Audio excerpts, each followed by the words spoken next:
Hello, everyone. We are the Bad Moms in Business. Bridgette. Hello. Yes, my name is Bridgette Robertson. I'm Amanda Sharp. I'm Danielle Monahan. And today we are joined by my sweetest of friends that I've known for over a decade at this point, Yes. Marta.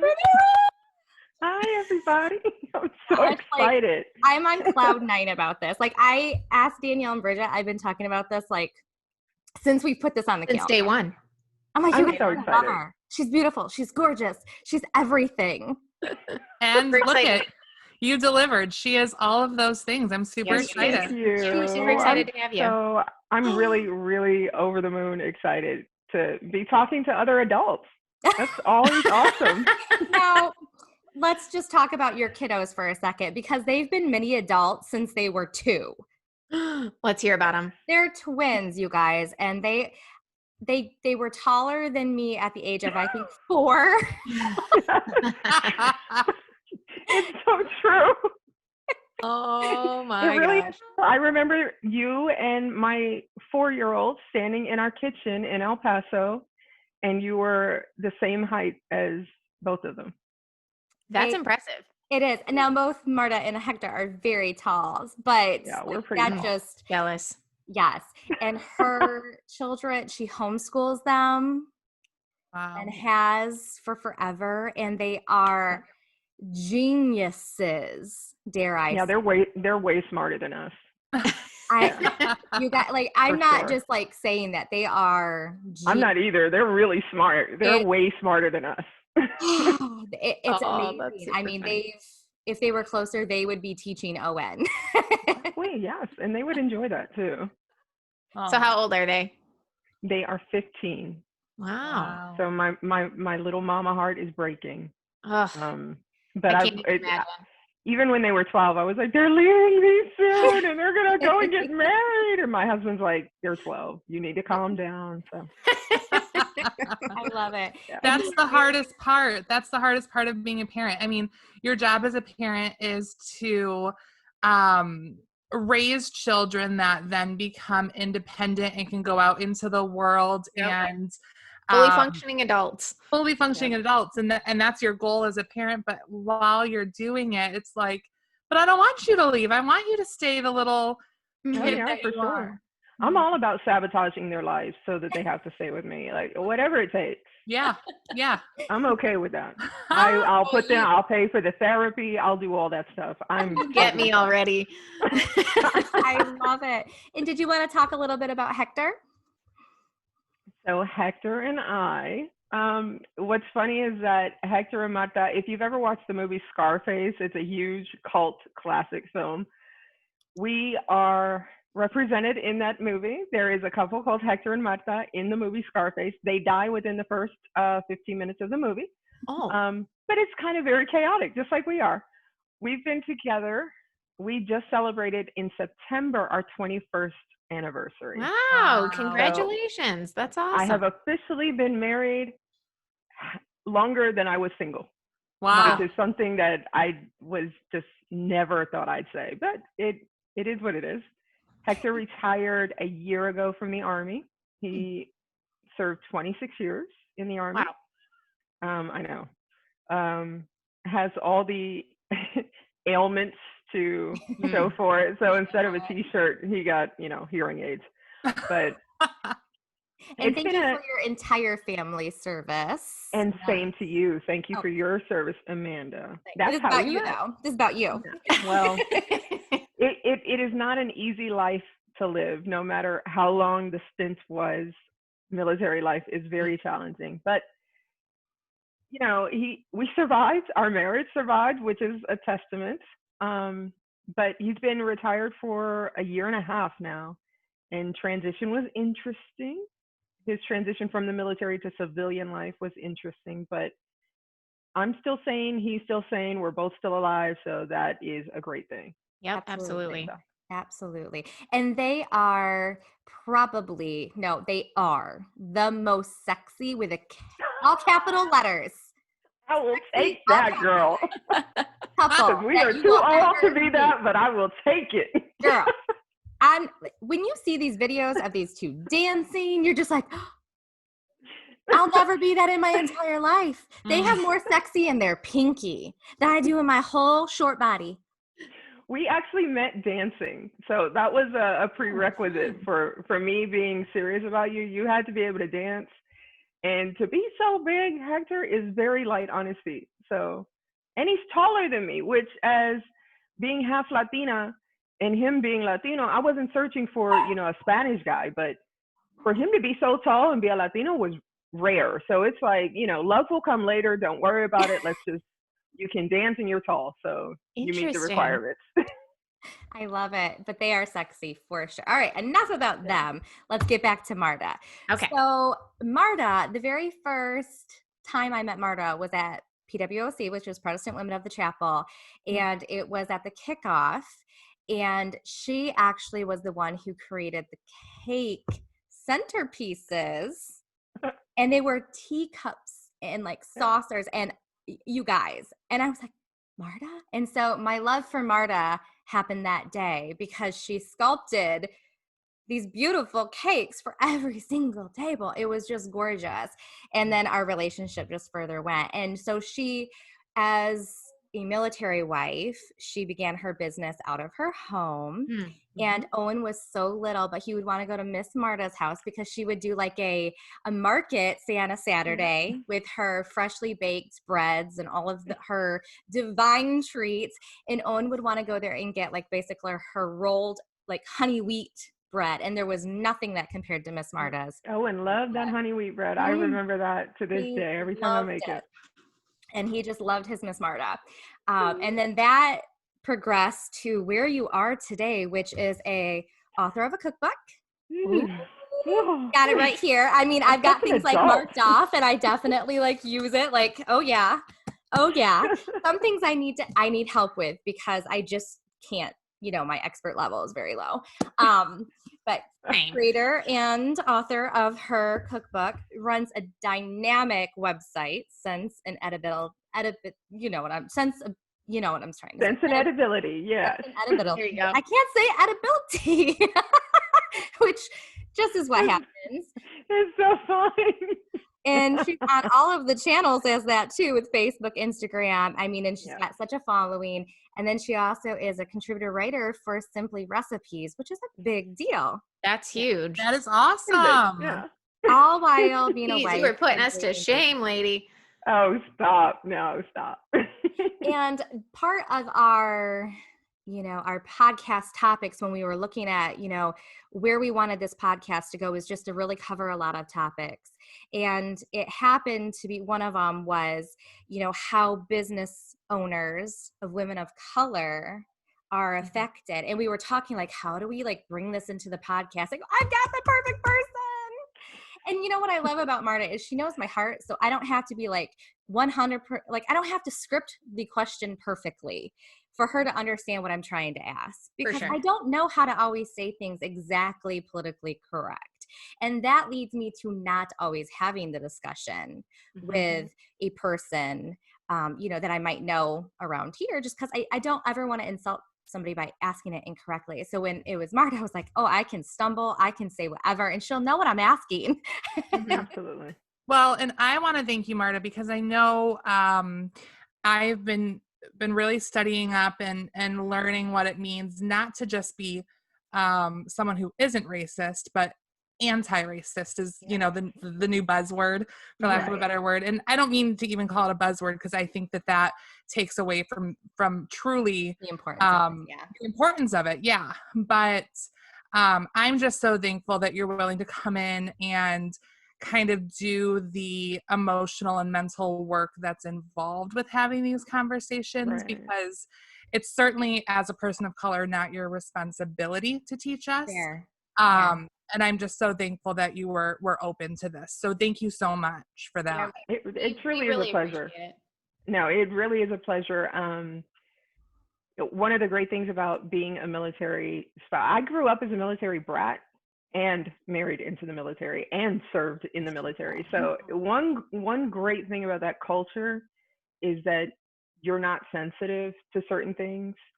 Especially when you're married to somebody who's in a certain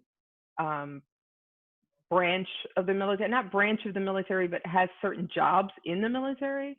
Like I was married to a guy who was in the medical field for most of his life, and you have infantrymen. The humor is very dark and morbid because of the environment that they live in on a regular basis. So when you have high tension combat type of an environment that you're always training for or going to, it causes you to have a very weird sense of humor. So for me, it's like I grew up in that environment. I know when people are purposely trying to offend me, I choose to not be offended most of the time. And then when it's time to be offended, I can be offended with the best of them and really handle stuff. Yes. But when people are seeking to gain knowledge and be better people, I'm all for that. And I appreciate you retracting the buzzword statement, but it really is a buzzword. Yeah. You know why? It's because anti-racist is a term that means decent human being. Oh, Right? perfect. So that's Yes. all it is. It's like you want to be a decent human being. Mm-hmm. There shouldn't be Love a that. label placed on that. Right. You are what you are. You're not what you're not. So I agree with you that it is a buzzword. It's a catchphrase right now because it's what trends and it's what can headline articles. The reality is, if you're anti-racist, it means you are a decent human being. And that's what we should all be striving for, I think. So I'm happy to be here. Super happy to be I here. love that. Danielle, did you want to jump into the first question? Yeah, I do. One. How's my light? Because, I'm vain and I need to make sure I got lighting. You Y'all. look great. Do I need to light me up on this side? I feel kind of dark. I mean, no? you're a little shadowed if you want to brighten up a little, but your I personality can show you where I work while I walk over to my light. Yes. Look, this is my workspace, everybody. Look, This I is can do real this life. super quick. I'm a mother. Listen, I'm a mother of multiples. See, that's why Oh, you look have at that to have lighting. peace. Wow. Well, Now her Let's discuss where I live, okay? Let's talk where I live. I was just like, I got a tiny ring light. Well, I do this for a living. I'm a photographer, so I have to have all this equipment. And I was thinking to myself, well, I don't want to light myself up too much, but I really feel it's super dark for the first time in San Antonio. Day. It's super dreary. Okay. And I am jealous that she still is in Texas to a large degree because, I live in Well, look at she's in a t-shirt right now. Meanwhile, I'm in this and I'm freezing. Yeah. It's super hot here. There's no. Oh yeah, isn't she gorgeous? How's that? It's a I little know bit better. a lot of our viewers are just listening. I really need everyone to take like a moment at some point to hop on YouTube to see this beautiful, gorgeous woman because she's so stunning. I'm sure we'll put a picture on Instagram. No, you won't. They're gonna go on there and be like, "She's not that cute." That's not true. I love it. We'll definitely shout you out on Instagram and everything too. So head over there. Yeah, do that. I love adding people. A lot of people say, "Well, I have X many followers." We don't have followers at Sense and Edibility. We have cohorts. We have people who join our band of misfits. That's what I have on Sense and Edibility. I love that. Followers. That's kind of where our following is. We're all kind of trying to find our place, and I love it. Yeah, and just to kind of go off on a side tangent, it's not about the followers, right? It's about like that sense of community that you cultivate. I love that. Yeah, we are reckless in my community. We're super reckless. We love joking. We love having a good time. Self-deprecating humor is at the forefront of most Sounds of like what the I place do. for me. Yeah, you are my girl. You are my girl. You get us. Awesome. All right. Well, Danielle, do you want to go ahead and jump in? Yeah. So we have a couple of questions for you, if you don't mind us asking. But the first one that I have is, what are race-related issues that you've experienced as a food writer? As a food writer, one of the biggest ones is recipe typecasting. So if you've ever heard of the term from actors and actresses, they're typecast into a certain role. My typecast is either all Spanish food It Interesting. doesn't matter that I'm half Puerto Rican, and soul food, right? So because I'm half Black and half Puerto Rican, people, I'm a twofer for many people. They automatically veer towards, can you give me a great Mexican recipe? Mm. I'm not Mexican, so whatever a white person who writes recipes would know about Mexican food, we probably have the same level of intelligence or skill Right. as far as that's concerned. Truth be told, I was trained in formal European recipes and dining, so I can cook and bake many European foods like it's like I was raised in France or in England, and people don't really acknowledge that. People don't even ask about that. I'm automatically railroaded, not railroaded because I'm often asked to do it. Whether or not I take it is up to me. Most of the time I take it because, we all got bills to pay. Yeah, we do. Right? Right. But I notice that. And I also find that the amount of money, the compensation offered me is not on par with my white counterparts. There's actually a movement in the food blogger world where we're being very transparent about the campaigns that we're doing. And this happened after the George Floyd incident, where white food bloggers decided to ally with us and said, we are going to tell you how much we were paid to do this campaign.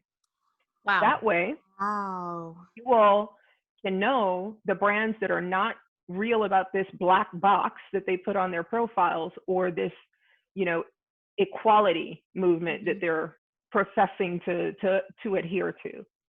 So that was an eye-opener for many people of color who are food bloggers. The amount of money that we were getting paid or offered, campaigns that were being paid in actual spending money to white food bloggers, we were being offered product. So it was eye-opening, and that's something that I've dealt with throughout my career as a food writer. Wow. It's really interesting. That is so you just my head just exploded with that, because not only are you working against being a woman in a man's world still, I just never knew it went that deep. Not just, two parts there, that you would get paid differently based on that, but also that you would only be necessarily Pigeonholed. thought of. Pigeonholed, railroaded, typecasted. It applies across the board. We can take that concept, that discrimination, and apply it across the board in every workplace. Wow. That's what minorities deal with. Yeah. I have to say I follow several women of color who are in the fashion industry, like fashion blogging.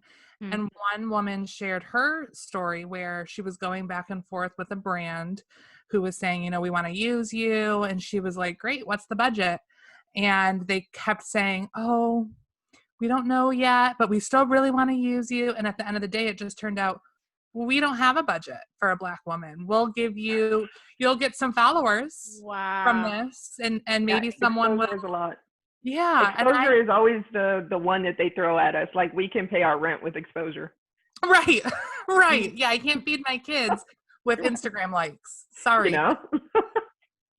I'm sorry, but your $4 bottle of ketchup will not cover my light bill today. So yeah. I feel like most of this interview is going to be with my jaw on the ground, everyone. Oh, you gotta crazy. you gotta strap in, because it's gonna be a wild one. And what I want to actually let you guys know is that you are going to lose viewers, you're going to lose listeners, because this is a topic that people do not like to talk about. They don't like to be told that their perfect world is only perfect for them. Mm-hmm. So, and truth be told, you may lose friends behind this. I've lost tons of friends, but if any year is the year to do it, 2020 is the year to do it. Absolutely. So, yes.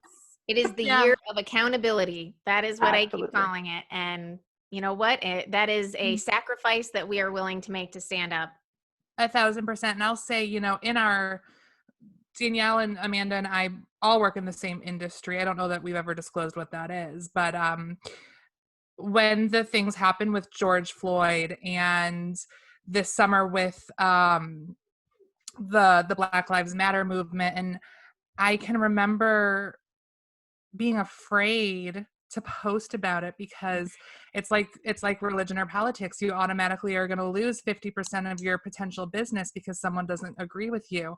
Yep. And I just had to decide that was okay. Yep. Because you know what? If someone is not going to use my business because I spoke up for Black lives, that's not someone I want to do business with anyway. Exactly. Absolutely. And I feel the same way, and I know Amanda and Danielle do as well. If someone that was previously listening or watching to this goes, oh, nope, turning this off, that's okay. That's okay. Then that's not who we're looking for. That's Absolutely. not And what it's we really want. important. It's also really important to, before, if said viewer or said listener decides that, well, I'm just not gonna, I don't want to talk politics, or I don't want to discuss political things. The one thing that I implore people to remember is that human lives are not political. There's nothing political about a living, breathing person. Yeah. And before you decide to check out or unfollow or, leave in a huff, ask yourself why it's affecting you in this way so much that you're angry or you feel like you have to leave, and reflect on that. I think as we continue to discuss and go through this and unpack all these icky feelings, I would like to think that people will come away with a better understanding of, we are talking about human lives. Yeah. Right. I agree. That's important to remember. And Marta, I know you have very thick skin and you can, go down with the best of them. I mean, you could really give, a person a run for their money in any kind of debate about anything really. But I know you're also a woman and you're human. So when these things happen to you from a personal level, as a woman, as a mom, as a wife, like, how does it actually make you feel when that happens to you, when you get paid less because of that? So not just does it happen, but truly and honestly, like, what does that make you feel like? Is it anger? Is it sadness? Everything? It's frustration. It really is frustration, because the reality is I put myself through culinary school, working 3 part-time jobs. Wow. So if we get technical, it was 2 part-time jobs and a work study job. I lived in probably the worst neighborhood in Baltimore City because it was the only thing that I could afford. When we talk about the whole, we used to laugh about our grandparents and our parents telling us those stories. I walked 2 miles uphill in the snow barefoot. I literally took a 2-hour journey from a rundown part of Baltimore on buses to get to school by my first 6 o'clock in the morning class. Wow. So for me, when somebody tells me you're not good enough, or you're not worth the same amount that a white food blogger who has a degree in accounting and decided she likes to cook, you're not worth that much. To me, it's a slap in the face, a huge slap in the face. So I'm offended. I'm angry. I become resentful. And then I also, and truth be told, I take that out on my husband, because I married him a month after I graduated from culinary school and proceeded to follow him around and support his military career. And anyone that knows me and knows the type of Army wife that I was knows I gave 150% in everything that I did supporting his career. Yep. So then I think to myself, look at how far I set myself back supporting your career, and look at where I'm at now because of it.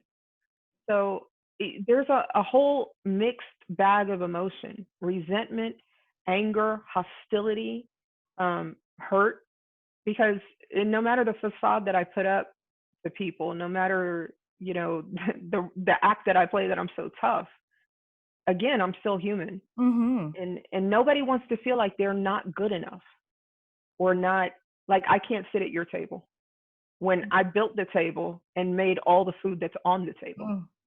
Ugh. That I But have a problem with. she's saying that she probably truly did build the I table. literally probably built the table. I built this island right Oh here. my I mean, gosh. I build stuff. What don't you do? Oh my Right? God. That's like I don't do math. Oh, me either. Me either. Horrible at math. You should see the math question that I sent to Amanda and Danielle yesterday. I mean, 4th grade I math. And loathe it was math. not difficult, but I was like, how do I take what I know the answer is and put it down on this piece? I was so confused. I carry the 1 and the 2. It's I'll do the horrible. math. Math is Bring worse. on the math. I'll leave the cooking to you. I'll do the math. Good. And from an outsider, though, to know you and know how insanely capable you are at basically anything you put your mind to, I'm just flabbergasted as to that somebody would actually treat you that way in 2020. Right? Yeah. I just can't believe that. And I mean, obviously you have proof. I mean, Yeah. I just, I know. And I feel the mind-blown. exact same way. I cannot believe that all of this is coming about in the year 2020. Yes. It's 2020. And I had is an it, exchange on Facebook with a white woman who I don't even remember the context of why she said it, but she tagged a picture. I believe it was a picture of Martin Luther King, and maybe it was one of the quotes that people conveniently use to calm down protests. And she said, we've come a long way as a country. And normally I've gotten to the point where I just keep scrolling because I don't have the time to, right. I just don't. I don't have the emotional energy to do it, right? This time I had time. I made time. And I asked her, I said, how can you really believe that we've come so far if I'm still protesting the things my father protested and things my grandfather protested? How as a country have we come that far? Goosebumps. We're not protesting suffragette. Like, we're not suffragettes anymore. We're not, asking for the right to vote for women. That's coming a long way. Mm-hmm. But do you really mean to tell me as a Black woman or as a Latina that we've come so far if we're still having these discussions? And whether we've come far or not, which I think could be argued, we have moved forward. We've moved, but that's not like bit. Equality. I mean, really that's isn't. just not a compliment to the movement. It's not. It's right. It's insulting that we're this far into history and we still can't get this particular part right. But I think Right. it goes to show too how far removed people get. Yeah. And that they can't see the other side of the coin. They can't see it from somebody else's perspective. And that's sad. Yeah, when you don't deal with racism or microaggressions on a regular basis, you are fooled into believing that racism isn't as big a deal as we make it out to be. For sure. But we live this life on a regular basis.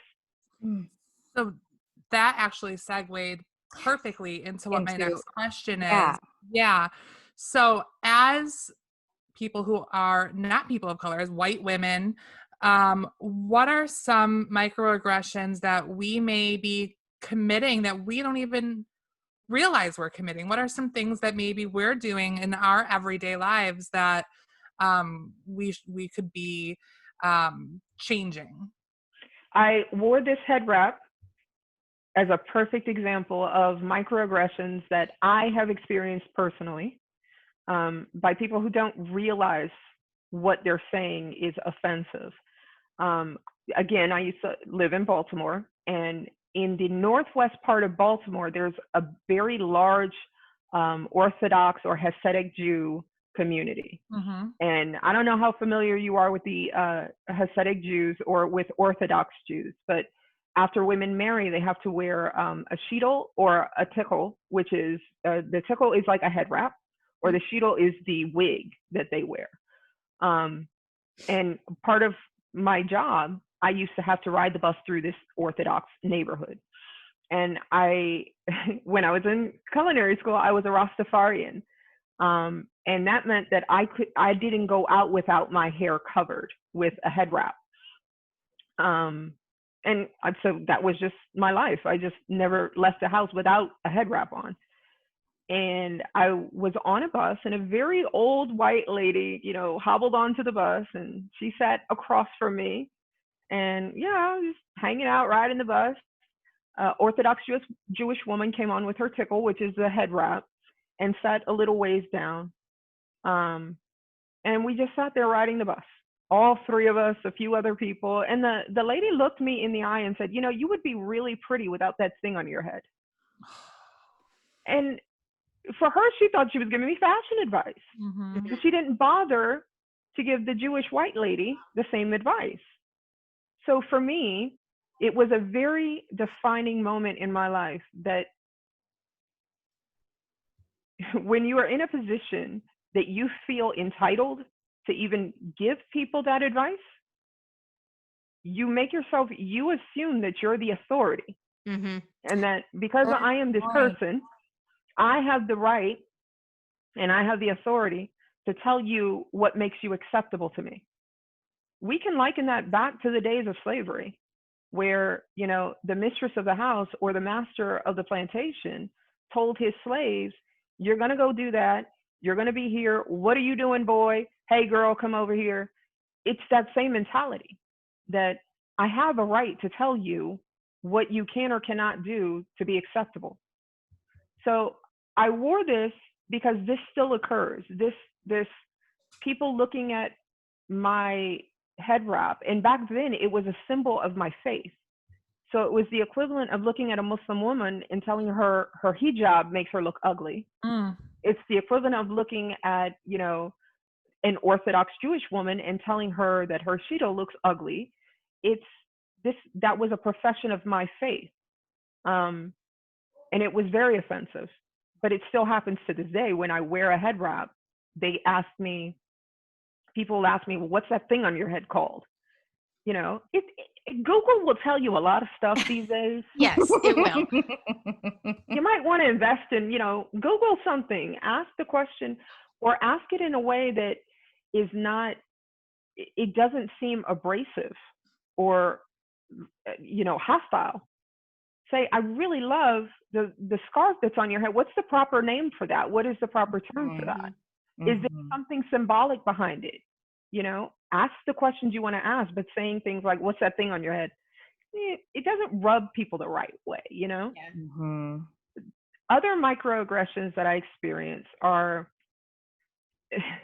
things like, you're well spoken for a Latina, or you're so educated, as if the assumption that because I have a little bit more melanin in my skin makes me less intelligent.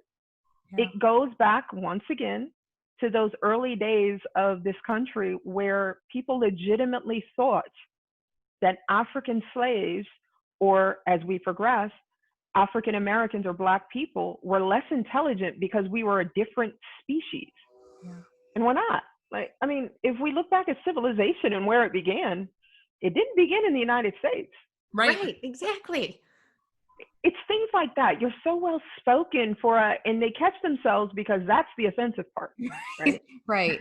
You're so well spoken for a brown girl or a Black lady or a Latina. When did you come to this country? Do you still get asked that?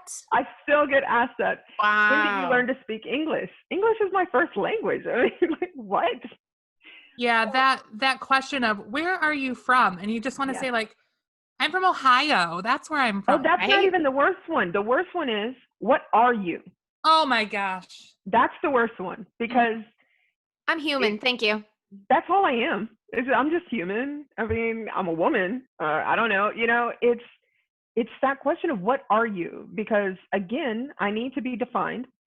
I need to be put in parameters. They need to understand what they're dealing with. Mm-hmm. And it's just all these things. Like our boxes as Americans, we have all of these little boxes. And if you don't fit inside one of these boxes, well then, And I don't know what to do with you. And I don't know how to handle you. And God, a brown or a Black, well-spoken, eloquent person, I don't know how to deal with you. Or a Latina who can speak perfect English, who speaks better English than I do. I don't understand that. You know, they see my name. I found this to be true in doctors' offices where they read my name. I have a very Hispanic name. Marta Antonia Rivera Diaz is my name. Mm. Now, it was funny because before I got married and took Rivera Diaz from my husband, I was Marta Antonia Daly. Super Irish, right? But once I added those last two names, people would see that on applications or intake forms. And I would walk in and they would be like, do you speak English? I'm like, I speak English better than you do. Yes, I speak English. The assumption is that because of my name, I either need to be vetted that I'm here in this country legally or that I can actually speak the language of this country. As a biracial woman, I run the gamut of microaggression stories that it's just, we don't have time for it. Or again, the emotional capacity for it. Right. Can I ask, do you feel like women are more the offender of that, or men, or both? For me, it's a double-edged sword because of the profession that I'm in. Men love to mansplain things to me and to talk down to me because I'm a woman in a man's profession. So as far as sexist behavior is concerned, obviously I get that a lot from men. From men, it's more, there's a sexual undertone from men where you become the exotic beauty or the different person, and they speak to you almost in a way where, again, you're not human, and it's almost like a fetish for men when they talk to me, where they'll ask me questions that are not, they're completely inappropriate, but I'm expected to get it because, you know, you don't be offended. You should be glad that somebody's, you know, thinks you're pretty, you know. When nobody wants a dirtbag to think they're pretty. I mean, I'm not flattered by that in the least. Right, but right. As far as women are concerned, I do get a lot of hostility from white women. And it's more like I should know my place when I speak to them. If I distinctly remember a white woman leaving her cart and in the grocery store parking lot, and it rolled and it hit somebody's car. And I was walking out and saw it. I said, you know, you really should leave a note, because it left a sizable dent in this person's car. I said, are you going to leave a note? You can't. She's like, you need to mind your place, girl. And girl, I would rather you call me the B word than for you to refer to me as girl. Because that, again, harkens back to plantation time and civil rights era, where Jim Crow made it acceptable for a white woman to refer to a man, a full-grown man or a full-grown woman, as boy and girl. That shouldn't be happening in 2018 when that happened. So there's this sense of, and we can see it in the Central Park incident where the Black man told the woman to put her dog on a leash, and the woman automatically went to call the police and say he was threatening her. There is this mentality of some white people in this country where they feel entitled to check your credentials, to check that you're supposed to be here, to remind you to mind your place and watch how you talk to me, where it's free reign when it comes to us.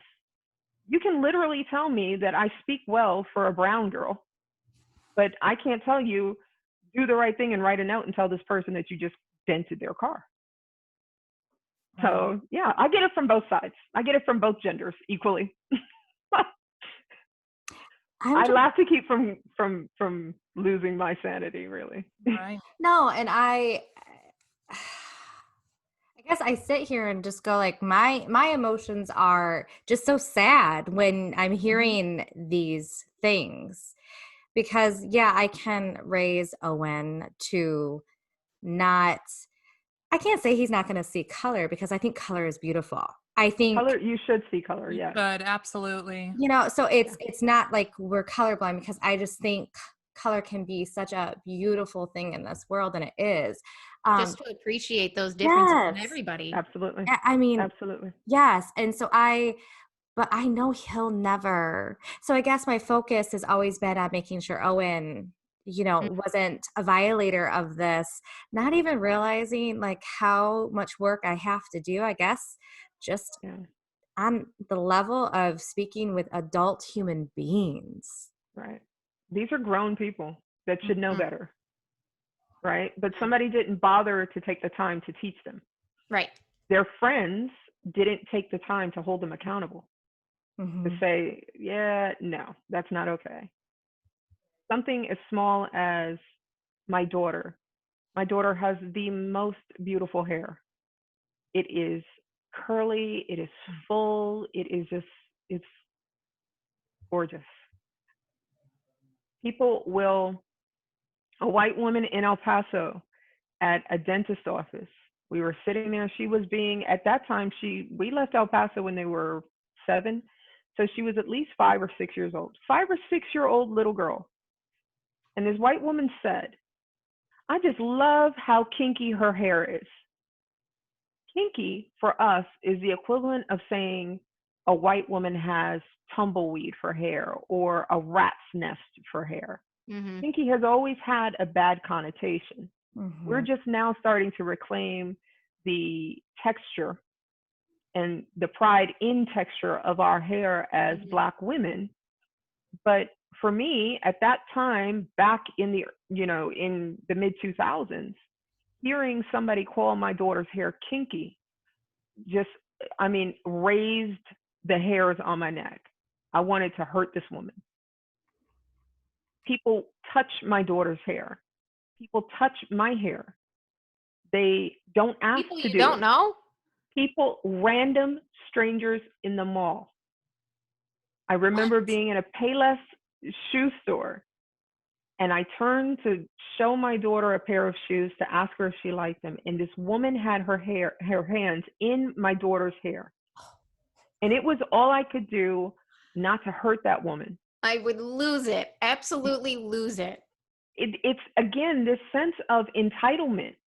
Like, I have a right because this girl is in front of me and I want to touch her hair. I have a right to violate her autonomy. I have a right to violate her personal space and touch whatever I want to touch, and then become offended when her mother tells her, like I did, that molesting children is a crime. And she became indignant. I wasn't molesting your child. Yes, you were. You touched her against her will, without permission, and now you're upset that I'm calling you out on it. This sense of entitlement that and I won't say that was necessarily because she was a white woman, she felt entitled to do it. I've never seen a Black person touch my child's hair. I've never seen a Black person touch my hair. So this is something that I see frequently with white people. This, let me touch your hair as if we're pets, Mm. or as if we're animals and you want to feel our fur. Mm. Hair is sacred in many, many cultures. Mhm. And we're no different. I would never go up to my white friend and say, let me touch your hair. It's just so random to me. But for us, it is something that I have had that question so many times, and I've had to tell people so many times, don't touch my hair. And then when you stand up for yourself, you're like the rude, mean, angry I Black woman, am. right? Well, I just thought it was pretty. Yeah. Then I say mean, I that. think a lot of people's hair is pretty, but I wouldn't touch Right. it. I think your bag is pretty, but I'm not going to touch it, because if I touch Right. it, then I'm touching your personal property. Yeah. The concept is lost on them because they're so wrapped up in their offense that, you dare call them out on something that is completely inappropriate. They don't see why it was so inappropriate. So that is another teachable moment that's completely lost on someone. And it could be a teachable moment, but they immediately take offense to it They take offense. and try to defend what they did instead of going, I didn't know. I just was like mesmerized by her beautiful hair. If Yep. she would have used those words with you, you probably would have had a little bit of a softer interaction Yes. and But educated her a but little bit more. as a mother to turn around and see someone groping your child, it like my daughter is a sideshow attraction or something, Mm. you know. And she did it. She was very underhanded about it, you know, because I had just been talking to my daughter, asking her, what kind of shoes do you want?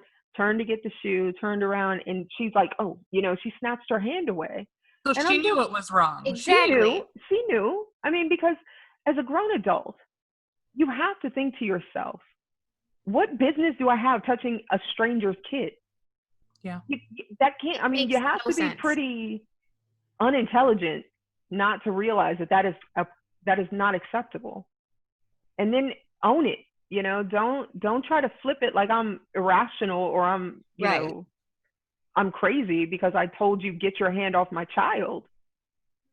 Because what mom in our group, our viewers, wouldn't do the same thing? Oh, do not touch my child. Listen, Do not touch my Yeah. child.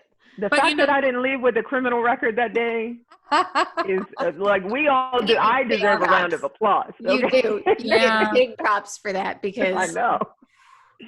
And I think that's one of the things that I would love for people to take away is as white people, we are going to make mistakes Mhm. because it is ingrained in us. Mhm. Even if we grew up in a liberal household, and I don't mean liberal politically, but I just mean in a Right. household where you learned about these things, you were educated on these things, you had neighbors of color, it is still something that we are going to mess up on. And I think just owning that and saying, you know what, that was something that I shouldn't have done, Mhm. lesson learned, and now I can turn around and teach my children that this is not okay. Yep. And I just wish if anyone takes away anything from this episode, it's that no one is expecting you to be perfect.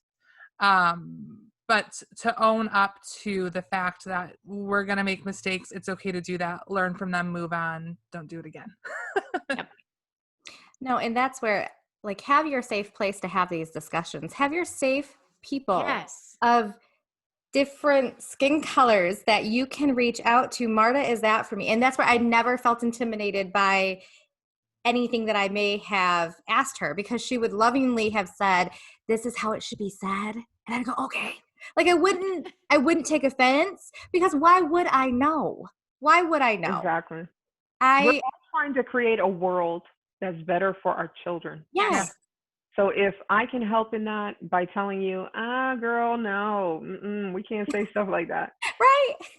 then that's what I'm supposed to be there for. And vice versa. I don't want to continue these stereotypes about white people that are unfounded and untrue. I don't want to do that, because then I'll teach that to my children, and then your children and my children are just repeating the same cycle. Mhm.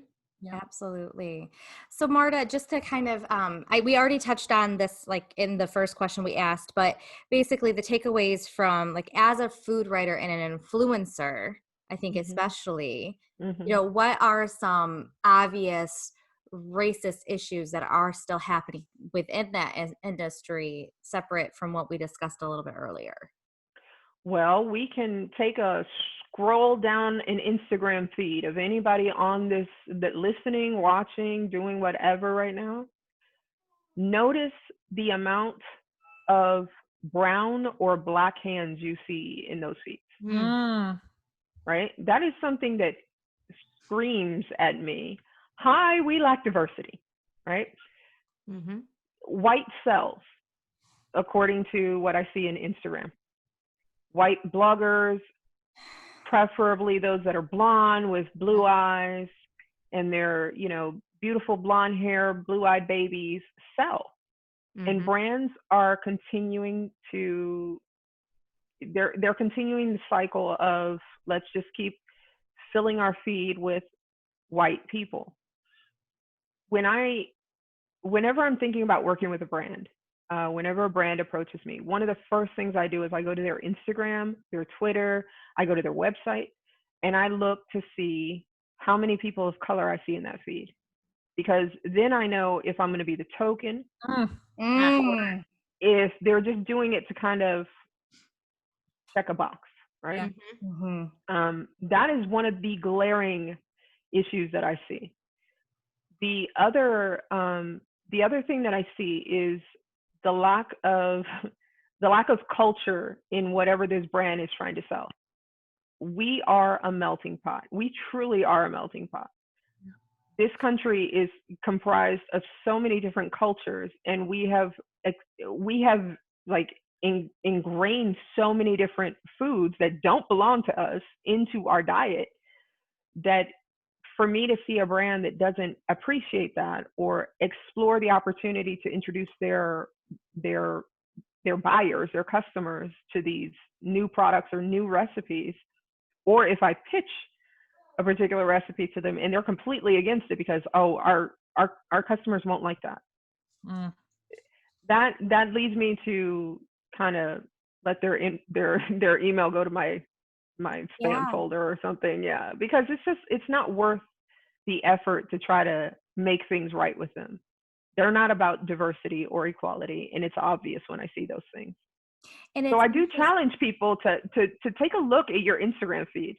Check out the brands that you follow and see how many brown or black cans you see in those ads. And part of being an ally, a white ally, is asking those brands, hey, what's up with the fact that your feed is so whitewashed? Mm. I know that was a big thing that was happening right after George Floyd, and you did mention, the black square on Instagram. Mm-hmm. And I know that someone that I follow that's in the podcast world challenged us as white women to go to the brands that you patronize and find out, where's your representation of Black women, Latina women, plus size women. Right. And if it's not there, then you hold them accountable. And if they Yep. don't make any changes, you shouldn't be giving them your money. And I think that that's really important. And I did go through and I did unfollow several brands who decided that it wasn't important to them to draw that clear line because their profit was more important. So Yeah. I think it's Wow. important for anyone that's listening. I hope that you do follow that advice and go through your feed and look at the brands that you're following and the influencers that you're following and make those changes. And, if it's a clothing company, why don't you look for a Black-owned clothing company that might offer you the Absolutely. same thing? I just think it's important to make those small changes in our lives, because at the end of the day, those small changes are going to turn into something so much bigger long term. Yes, absolutely. And I know I'm personally, during this whole, Black Lives Matter movement, I've kind of sat back more than maybe I should have, but not from lack of not being in the trenches. And I'd correct somebody if I heard something that was inappropriate or whatever. But I do look at, I think there's a lot of companies that are opportunist. And when you use the word token, that really hits for me, because as an entrepreneur, you never want to cross that line, that you're just For sure. you're going down the path because it's an opportunity to do so. So now that, I don't want to say by any means the Black Lives Matter movement has slowed down, it's just not as fierce as it was a couple months ago, Right. in my news feed and such. But I'm looking at the companies who really took a stand, and I'm seeing how they're continuing to move on now, month 3, month 4, month 5, and going into this new year, because I think that speaks way more volumes than just putting the icon, in a profile picture, or having sure. one tweet, Instagram post, or whatever it may be, because that's just being fraudulent and misleading and being Right. that opportunist. So I'm interested to kind of see what happens long term with companies. Oh yeah, I'm watching brands all the time and I'm calling them out too.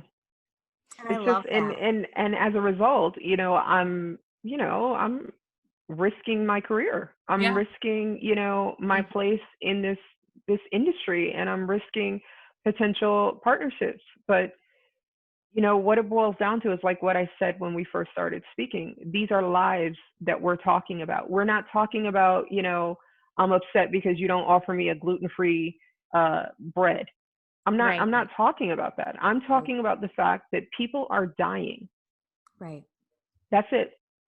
People are dying. They're being discriminated against. They're being held back, all because of something they can't change. Mm-hmm. I can't change my skin color, No, and nor should you want to. You're and I don't want beautiful. to, Right. because I'm cute. Absolutely. You But are cute. God made me cute, okay? you're gorgeous. Yes. But not only can you not change the color of your skin, as you shouldn't want to, and nobody should want to, but also somebody can learn and grow and slowly start to change their perspective on that. Yes, you can unlearn hate. You can. You 100%. We are absolutely not can. born with that. Exactly. Exactly. So just because you were raised in a racist environment, and when I tell you, we have friends, and God bless the military, because it it brings so many different people together from so many different countries, so many different walks of life, so many different religions, lifestyles. I mean, when you can have Thanksgiving at your house, everybody knew ours as the house for Thanksgiving. I Mm. hosted I Thanksgiving mean, who wouldn't every want to go, year, right? right? I'm Right. serious. And they would show up with Tupperware containers. They knew what they were doing. But when you can have Thanksgiving and have so many different walks of life walk through your door, your children and you are blessed because of that, because Yes. you're exposed to different things. That said, we have friends who are dear friends to us, who grew up in some of the most racist families that you can ever imagine. I mean, when I tell you racist, I'm talking Ku Klux Klan members, Oof. racist. So if they can unlearn hate Mhm. to the point where they're inviting us into their home and really showing us genuine love, Mhm. anybody can unlearn hate.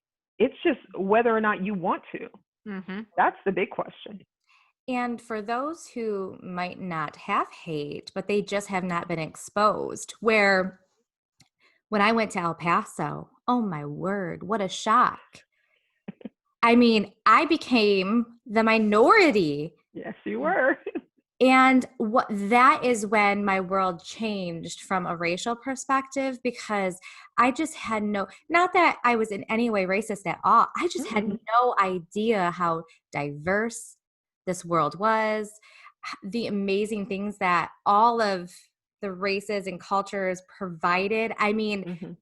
and then Owen only remembers that type of experience. So he went from, he didn't know any different. He didn't realize he was the minority. He didn't realize he was the majority. He had no clue. And it really, those years will forever be so precious in my mind, because it literally blew up my heart. Like, it just made me realize that what I didn't know, and that learning during that time was so precious. Mm-hmm. Yeah. And that's what it's about, right? Is learning. Yep. And Educating yourself. yes. Yeah, because without it, we are, you know, here where we live in Michigan, it's not super diverse. I No. mean, Mm-mm. I can't say that it is. And so to go outside of your city, your own four walls, and to One day that's we what, can travel again. yeah, Yeah, one day. when it's safe. Maybe. But But even yeah. if you look at but even if we take Michigan, Mhm. right? You guys had a lot of Dutch immigrants Mm. land in Michigan. Mm-hmm. So if we take, and granted, Dutch people are white, but if we just stop to look at some of the restaurants that exist in Michigan, I know you guys got to have a Chinese restaurant. Oh, the Yeah. best. The Maybe best. not that great compared to New York, but Fair. fair, right? Ooh. I know you have Mexican restaurants. Mm-hmm. You have Italian restaurants who, for a very long time, Italians were not considered to be white people when they first came to this Yeah. country. Right. And actually, Michigan has the largest population of Muslims and Lebanese outside of Lebanon.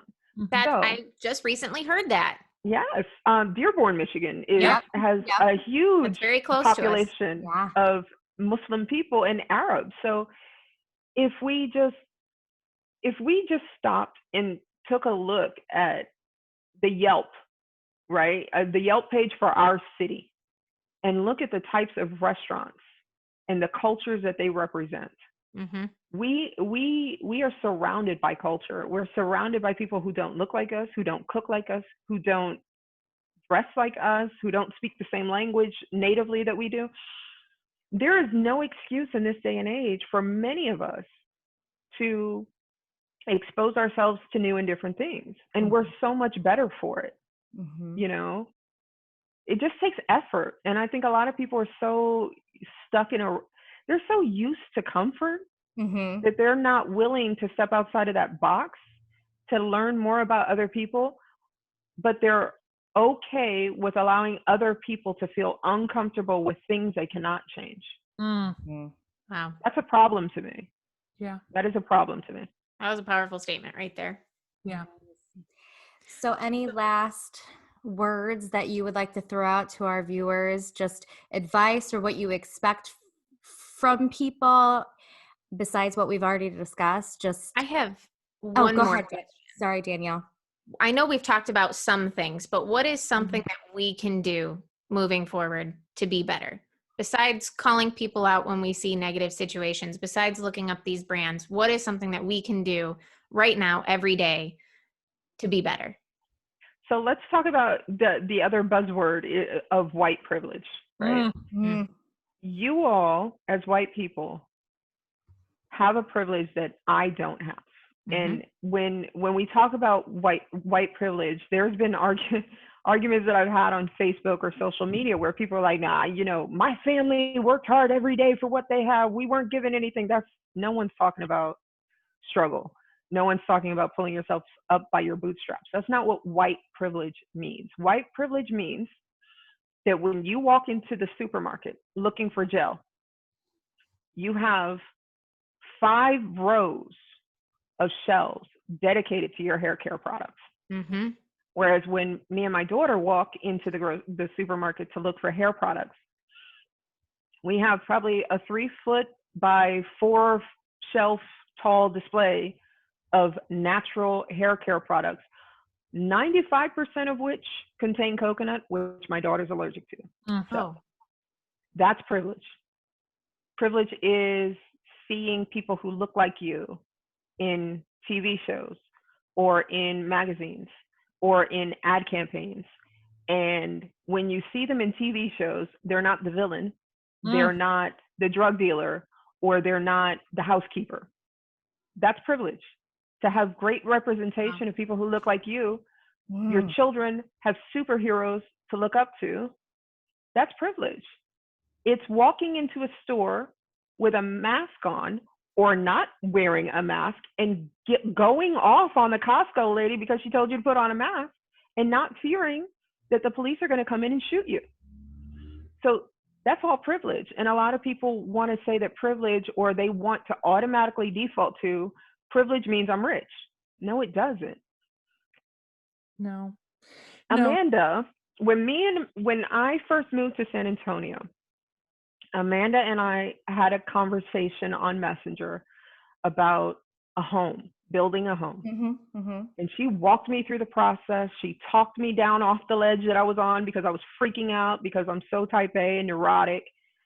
Same. Right? So my husband and I went into a bank to secure a construction loan. And of course, when you go into a bank to secure any type of loan, you give them the information that you have because you want them to give you their money.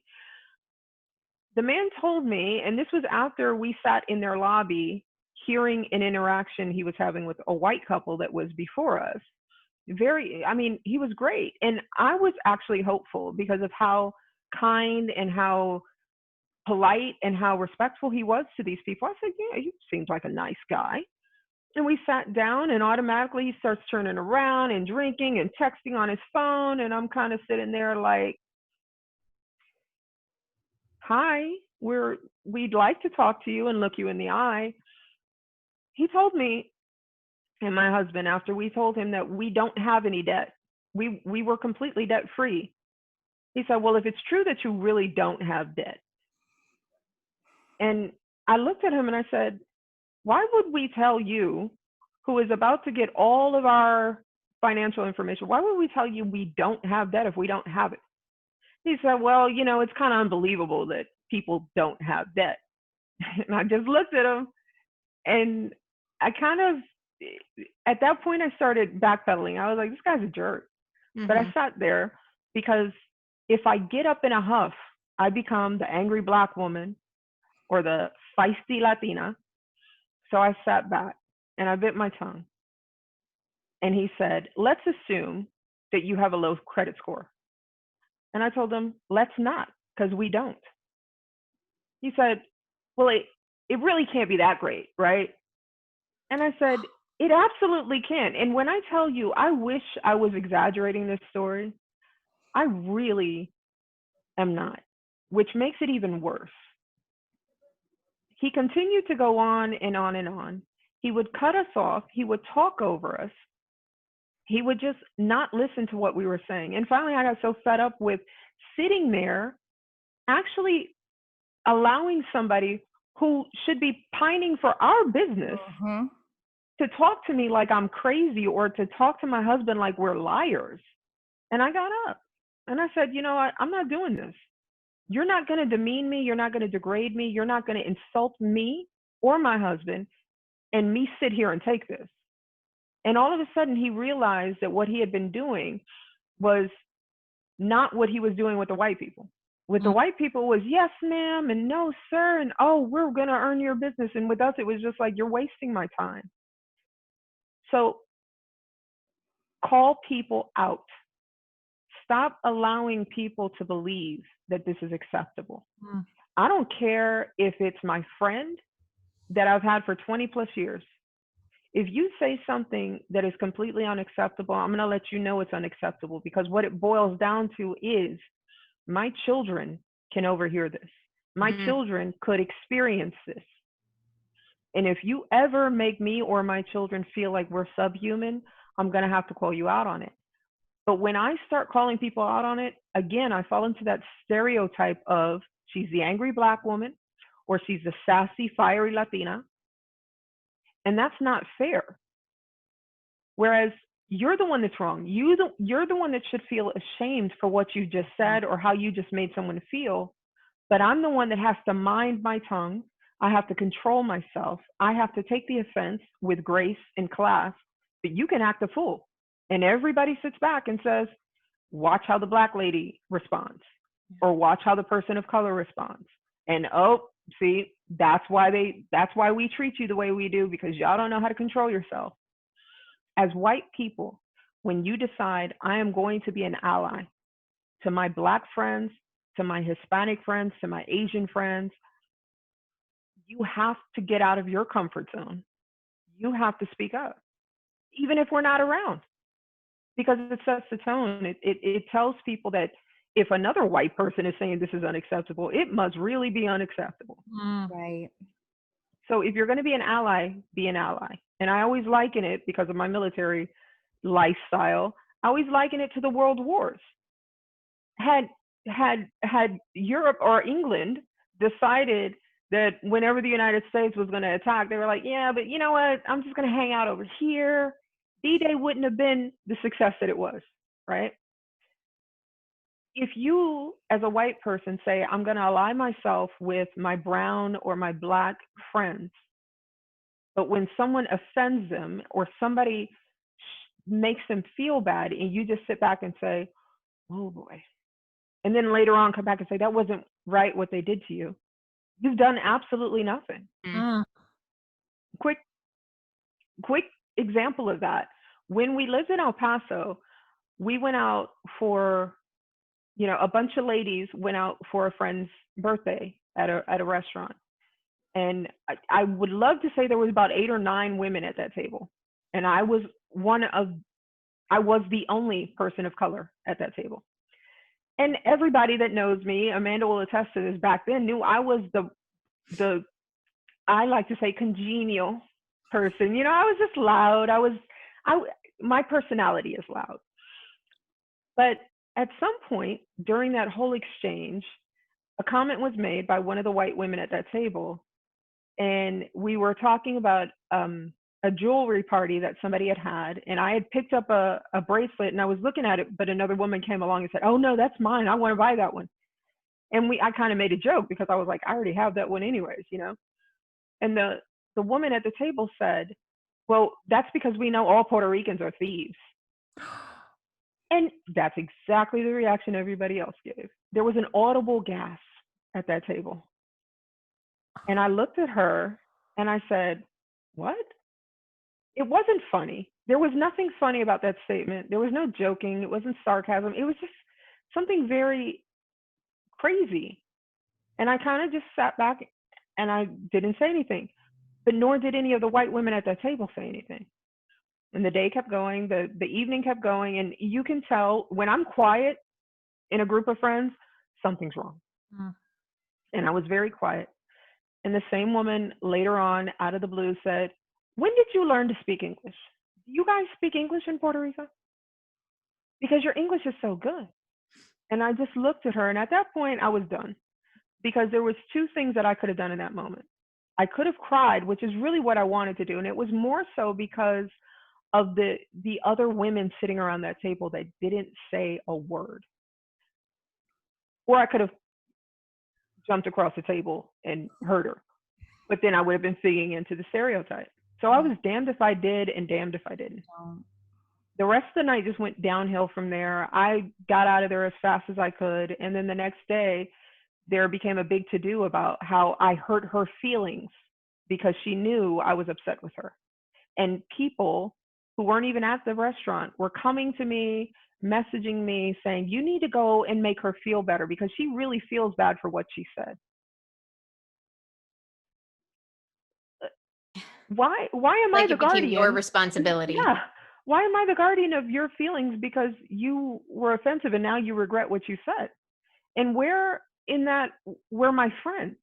Where were the white women who should have said, "You are out of line. You're completely out of line and you need to stop"? Where were the white women that should have stood up and said, "You know what? This is not okay. And you're not going to talk to my friend like that"? Because had the roles been reversed and that been the only white person at the table and one of my friends said something like that to them, all bets would have been off and I would have called them out. Mm. But nobody did that. And it spoke volumes to me. And it broke my heart, really. Mhm. That relationship with that particular person was forever damaged Mhm. because at that point, I understood how she really saw me. Mm-hmm. And I understood by proxy how she saw my children and my Mm. husband. Wow. Well, and you ask, where are the white women? We're right here, Marta. Yes. We are right here. And we promise you and everyone else listening that we will not sit back idly and not use our voices to love Mm-mm. on you because you are you. And Yeah. you are so human and so perfect and deserve all of the best. Yeah, and I think this has been a lesson to all of us. Last week we left and I said, be kind to yourselves. And this week I'm going to tell you to be bold and stand up for minorities and people who are marginalized, because if we don't do it, nobody No will. one else is going to. Nobody will. And I just want to, I know that we're out of time and I apologize, but I just want to go back real quick to the white privilege thing because as someone who is white, who grew up in a trailer park, who shopped at the thrift stores, who sometimes came home and there was no power at my house. The first time I heard white privilege, I was like, please, I don't have privilege. But in growing and learning and understanding what that really means, absolutely, I have privilege. And I do hope that if there's someone listening who felt the same way I did when they first heard that term, that you just examine yourself and understand it for what it really means. And I think your examples of white privilege really brought it Yes. down to the level that people have a different understanding. It's not about working hard. It's not about this, that, this. It's so many things across the board. Something as simple as hair care. I hadn't even thought of that. Yeah. And how true you are. Yeah. I mean, it's it exists. It exists. Yeah, And it does. I mean, I was kind of right there with you, Bridgette, because you immediately you get a little like, wait, what? A little insulted, and you have to digest it. But as you learn and you hear those stories, you have a better understanding of what's really being said by that meaning. Yeah. Yeah. So as we go into the next week, I just challenge you, like I said, to be bold, be uncomfortable. That's where the good stuff happens. Marta, can you tell us where we can find you online? You can find me on most social media channels as Sense and Edibility. If you are a Jane Austen fan, you kind of get the play on words. Mm-hmm. And on Twitter and Pinterest specifically, I'm Edible Sense. And Okay. then on my site, senseandedibility.com.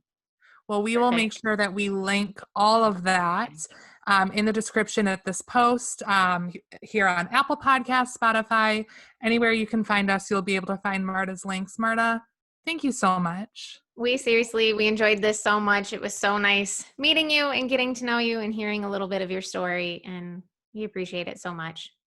Yes. And I love spending time with all of you. Oh, thank you for letting me love on you for like this little bit of time. It's like we had coffee. It's been so long. So yeah, it's been too long. Of it. And it's like marrying my two worlds together today. And I love it. I love it. So thank you so much, Marta. You are so sweet, so kind. And like Bridgette said, this week, be bold, be better, do good things. So thank you for tuning in. And until next week, we'll see you later. Bye. Bye.